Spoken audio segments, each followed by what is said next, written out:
복된 소식 아름다운 소리 AM 1590kHz 시카고 기독교 방송입니다.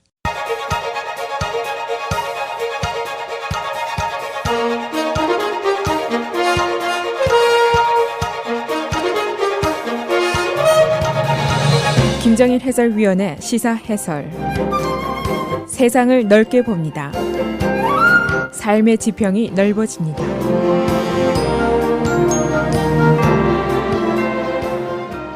이 트럼프 탄핵 작업이 민주당의 신속한 진행, 그리고 여기에 반한 화이트하우스 측의 저항, 이것으로 계속 충돌을 하고 있습니다. 민주당은 어제 국가안보관실의 유크레인 전문가인 알렉산더 빈더만 중령의 증언을 들었습니다. 그의 증언은 문제의 7월 25일 두 대통령의 통화 내역을 현장에서 직접 들은 사람의 최초의 증언이었습니다. 그리고 민주당은 오늘부터 금요일까지 계속해서 증인 조사를 벌이게 되고 목요일에는 탄핵 조사의 절차를 공식화하는 결의안을 하원 전체 회의에 표결에 붙이게 됩니다. 이 시도는 공화당의 비공개 조사에 대한 비난을 희석시키기 위한 것이고 동시에 증인 조사를 더욱 신속하게 하겠다는 각오의 표현이라고도 볼 수가 있습니다. 이에 비해서 공화당 쪽에서는 여러 증인에 대한 부적절성 그리고 비신뢰성 이것을 부각시키면서 증인 소환 거부 이것으로 저항을 계속하고 있습니다. 이제 공개 청문이 시작이 되면은 공화당은 증인 소환권이라든가 변호인을 통한 변호 등 유리한 위치를 확보하게 되지만은 결과적으로 이것은 다수당인 민주당의 통제하에 들어가게 된다는 의미도 됩니다. 어제 빈더만 중령의 비공개 조사에서 민주당 공화당 의원들이 서로 상대방을 비방하면서 고성으로 대결을 했습니다. 그래서 언론들은 어제의 조사를 고성의 대결, screaming match이라고 표현하기도 했습니다. 그래서 오늘은 어제 있었던 빈더만 중령의 증언 내용은 어떤 것인지, 민주당의 목요일 결의안 표결의 내용은 어떤 것인지 알아보겠습니다. 어제 있었던 국가안보관실의 알렉산더 빈더만 중령의 증언은 그가 바로 현장에서 직접 두 대통령의 대화를 들었던 인물이라는 점에서 큰 관심을 끌었습니다. 그가 어제 증언한 내용을 요약하면 두 가지입니다. 서두 발언에서 트럼프 대통령이 유크레인에게 정적의 조사를 위한 압력을 가한 것은 적절치 못한 것이다 라고 말을 했고 동시에 이런 일이 미국의 국가 안보에 나쁜 영향을 미칠 수도 있다라는 지적이었습니다. 둘째로 그는 7월 25일 통화 이후에 만들어진 그 회의록에 몇 가지 단어가 누락되어 있다는 점을 지적을 하고 있습니다. 첫째는 트럼프 대통령이 바이든의 부패와 관련해서 테이프를 갖고 있다는 발언을 했는데 이것이 누락됐고 두 번째는 젤렌스키 대통령이 바이든 아들이 관련되어 있는 회사 유크레인의 브리스마 에너지 회사의 이름을 거론했는데 이것도 생략이 되어 있다는 것을 얘기하고 시정을 건의했습니다마는 그러나 화이트하우스 변호사에 의해서 이 시정 건의가 묵살이 됐고 이 대화 기록은 화이트하우스의 최고 기밀을 다루는 컴퓨터 시스템 속으로 들어갔다라고 증언했습니다. 화이트하우스는 중요한 대화라든가 회의 이후에 회의록을 기록해서 보관하는데 주로 필기를 하는 사람이 필기를 하고 그 다음에 이제 컴퓨터의 voice recognition software, 그 컴퓨터의 음성 인식 시스템으로 대충 기록을 한 이후에 참석자들의 수정 작업을 거쳐서 그 기록을 완성을 합니다. 화이트하우스 측에서는 어제 증인인 빈더만 중령의 증언 내용의 신빙성에 대해서 의문을 제기했고 팍스 뉴스 등은 그가 스파이다라고 비난하면서 화이트하우스의 저항에 가담을 했습니다. 한편 민주당은 오늘부터 금요일까지 증언 조사를 계속하게 됩니다. 오늘은 국무부의 유크레인 전문 담당관을 소환했고 내일은 NSC의 러시아 전문관을 소환했고 금요일에는 화이트하우스 비서실장의 자문관을 소환해서 질문을 계속할 계획입니다. 이 탄핵위원회의 질문의 요점은 과연 트럼프가 외국에서 정적을 공격해서 자신의 선거 입지를 유리하게 하기 위해서 유크레인에게 조사를 요구를 했느냐 하는 문제고 또 이 압력을 주기 위해서 의회가 승인한 군사 원조금 제공을 지연시켰느냐? 이것이 이제 질문의 요점입니다. 그리고 목요일은 더욱 중요한 일이 벌어지게 되는데 하원 민주당이 지금까지 소위원회별로 비공개 조사를 하는 탄핵 조사를 본격적으로 공개 청문회로 전환한다는 결의안입니다. 이 하원 전체 회의에서 표결에 붙여지게 되는데 이 결의안이 이제 통과가 되고 나면은 지금까지의 탄핵 조사가 완전히 새로운 모습을 갖게 됩니다. 첫째, 공화당 의원 20여 명이 분과위원회 조사장에 난입해서 소란을 피우면서 요구했던 일이 공개 조사 이것이었습니다. 그런데 이 결의안은 오픈 테스트모니를 약속을 하고 있습니다. 그래서 공화당의 요구가 의미가 축소되게 됩니다. 그러나 이 결의안은 공화당 측에게 증인 소환권이라든가 반대 신문권이라든가 변호사 변호라든가 이런 유리한 조건을 부여하게 됩니다. 예를 들면은 공화당에서 지금 안개 속에 가려져 있는 CIA의 소위 그 whistleblower 내부 고발자의 증언을 요구할 수도 있게 됩니다. 이제 결의안대로 되면은 하원 정보분과위원회가 closed door 밀실에서 조사한 증언을 법사위원회에 보내게 되고, 그 다음에 이제 법사위원회가 공식적인 탄핵 제청을 하게 됩니다. 이 법사위원회는 또 자체 증인 조사도 할 수 있게 됩니다. 이 탄핵을 놓고 벌어지는 신속한 진행, 여기에 반한 저항, 이 와중에 법원도 끼어 있습니다. 우선 공화당은 지금까지 탄핵 조사가 전체 회의에 가결 없이 진행이 돼서 불법이다 하는 주장을 하면서 제소를 했었습니다. 그러나 지난주에 연방법원은 전체 회의의 통과가 불필요하다 하는 판결을 내렸습니다. 그러나 화이트하우스가 여기에 대해서 또 항소를 한 상태입니다. 결의안은 이제 유크레인 문제에만 집중을 하게 되지만은 그러나 트럼프 대통령의 재정 상태라든가 또 말러 특검과 관련한 사법 방해 부분에 대한 조사도 할 수 있는 권한이 있습니다. 화이트하우스 측은 탄핵 조사의 비협조 원칙 이것을 고수하고 있습니다. 그래서 전 화이트하우스의 변호사인 단 맥간이 증언을 거부하면서 면책 특권에 대한 질의를 하고 있고, 오늘 이제 법원이 이 문제에 대한 심사를 하게 됩니다.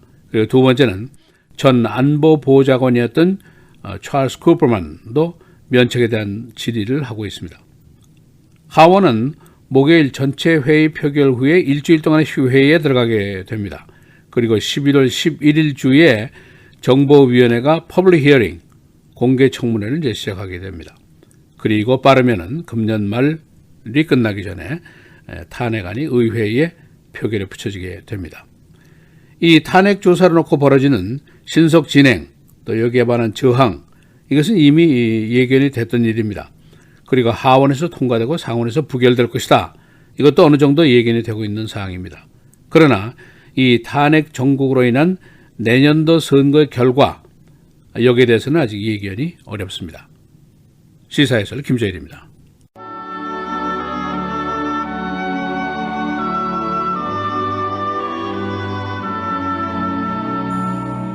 오래 참으면 관원도 설득할 수 있나니 부드러운 혀는 뼈를 꺾느니라.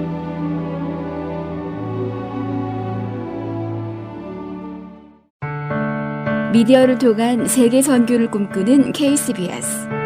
이제는 라디오가 없어도 KCBS 시카고 기독교 방송을 실시간으로 청취할 수 있습니다. KCBS 시카고 기독교 방송에서는 쉽고 간편한 라디오 청취 서비스를 제공합니다. 스마트폰 애플리케이션 서비스 안내 앱 스토어에서 KCBS를 검색해 시카고 다운타운 그림의 KCBS 아이콘을 무료로 다운받아 설치하시면 스마트폰으로 실시간 KCBS 생방송 청취가 가능합니다. 정규 방송 시간 후에는 CBS 기독교 방송이 실시간 방송됩니다. 또한 시카고 기독교 방송 웹사이트 kcbs1590.org에서 생방송 듣기 메뉴를 통해 KCBS 라디오를 실시간으로 청취할 수 있습니다. 김정일 해설위원의 시사해설 방송도 스마트폰 KCBS 앱을 통해 매일 청취가 가능합니다. KCBS 앱의 왼쪽 상단에 위치한 메뉴에서 J킴 뉴스를 클릭하시면 다시 듣기 서비스가 가능합니다. 또한 페이스북이나 유튜브에서도 김정일 해설위원의 시사해설 진행 방송 청취가 가능합니다. KCBS 실시간 청취 서비스에 관한 자세한 사항은 시카고 기독교 방송 전화 847-583-영원구원 583-영원구원번으로 문의하시기 바랍니다.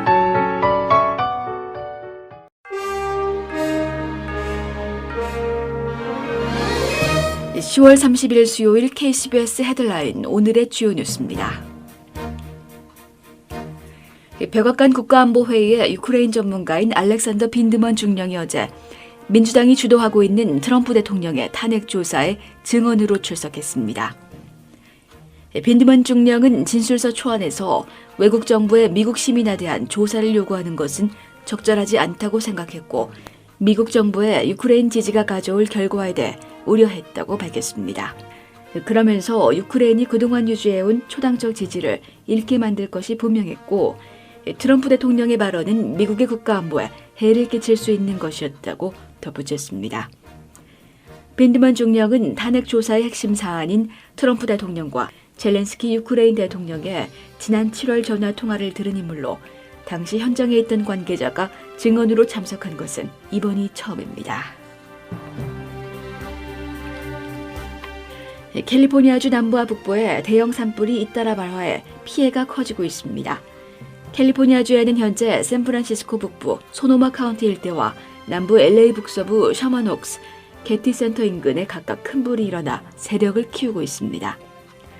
캘리포니아 소방국은 소노마 카운티 일원의 킨케이드 파이어가 어제 오전까지 75,400에이커의 산림과 일부 주택가를 태웠다고 밝혔습니다.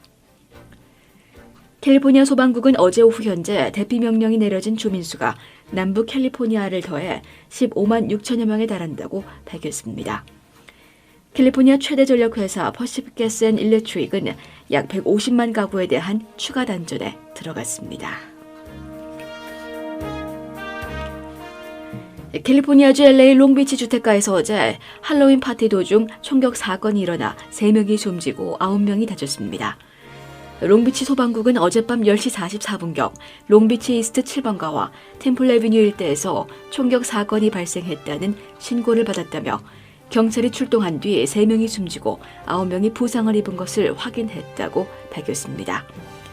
3명의 사망자는 성인 남성으로만 알려졌고 부상자 9명은 인근 병원으로 이송됐습니다. 사건 현장 인근에 사는 주민들은 할로윈 파티 도중 총격이 일어났다고 증언했습니다. 경찰은 도주한 용의자를 추적 중입니다. 월드시리즈 6차전 워싱턴 내셔널스와 휴스턴 애스트로스의 경기에서 워싱턴이 휴스턴을 7대2로 꺾고 승부를 마지막 7차전으로 몰고 갔습니다. 워싱턴은 1, 2차전에서 이겼지만 3에서 5차전을 모두 패하며 벼랑 끝에 몰렸으나 스티븐 스트래스버그의 호투와 앤더니 랜던의 맹활약으로 승부를 원점으로 돌렸습니다. 월드시리즈 마지막 7차전 경기는 오늘 오후 7시 8분 휴스턴 미닛메이드 팍에서 열립니다. 오늘 시카고 지방에 첫눈이 예보됐습니다. 중앙기상대는 오늘 시카고 지방에 눈과 비가 내리겠고 특히 서부와 남서부 지역에는 2에서 4인치 정도의 눈이 내리겠다고 예보했습니다. 그러나 이 눈은 오후에 비로 변하게 되며 내일 할로윈 데이에도 눈이 내릴 것으로 예상됩니다. 시카고 교사노조 파업이 오늘로 10일째 계속됩니다. 일부에서는 오늘 잠정 합의를 예상하고 있으나 노조위원장은 이와 같은 예상을 부인했습니다. 노조원들은 오늘부터 의료보험비를 자신들이 부담하게 됩니다. 오헤어 공항에서 어제 장전된 총기가 보안 검색에서 발견됐습니다. 공항 경찰은 어제 보안 검색대 엑스레이에서 권총이 발견됐는데 이 총은 실탄이 장전돼 있었다고 밝혔습니다. 경찰은 총기 소유자를 체포했습니다. 날씨입니다. 오늘 새벽까지 내리던 눈은 기온이 오르면서 비로 바뀌겠고 밤사이 다시 눈으로 바뀌겠습니다. 오늘 최고 41도, 최저 33도. 내일은 대부분 지역에 1에서 3인치 안팎의 눈이 내리겠고 바람이 다소 강하게 불겠습니다. 건강관리에 유의하시기 바랍니다. 내일 최고 34도, 최저 23도. 금요일 대체로 맑은 날씨 보이다 오후 들어 흐려지겠습니다. 최고 41도, 최저 32도. 토요일 대체로 흐리겠고 오후에 일부 맑은 지역이 있겠습니다. 최고 37도, 최저 29도입니다.